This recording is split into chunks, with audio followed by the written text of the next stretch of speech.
So what is it that's keeping us from engaging with the Bible?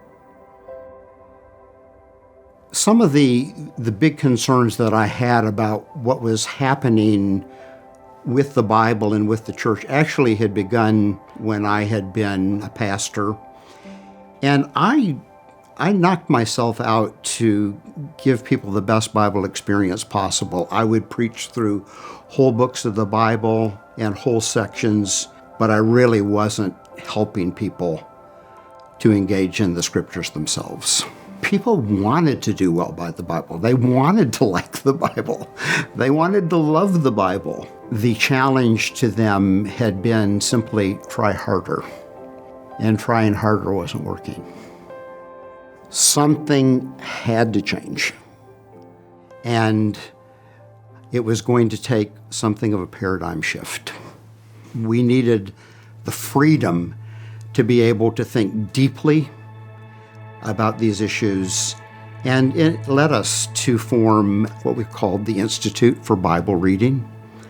We immediately got to work on the Bible's form, so we created Immerse, which was a huge project. So in its simplest form, Immerse is a reading Bible, built on the philosophy that the Bible's first mission to us is that we would enter into the flow of its story. And so we created it in 6 volumes because there are actually 6 natural literary volumes.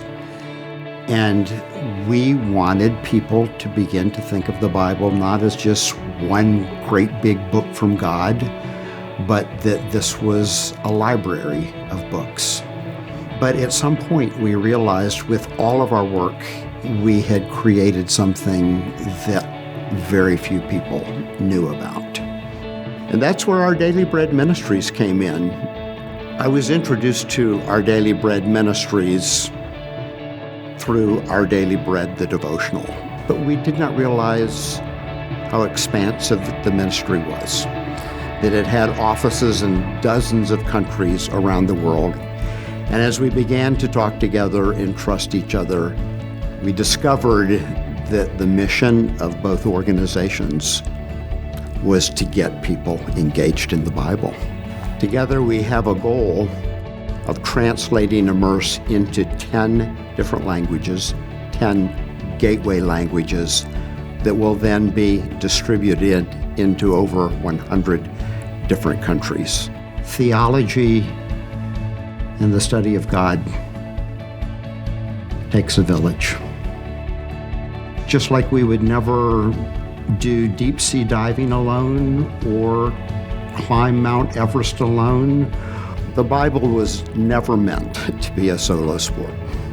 And we are thrilled with the prospect, with the potential of this, and with the really robust welcome that we've received at Our Daily Bread Ministries. And I can tell you that I'm sleeping better, knowing that we have found a home, the Institute has found a home in Our Daily Bread Ministries.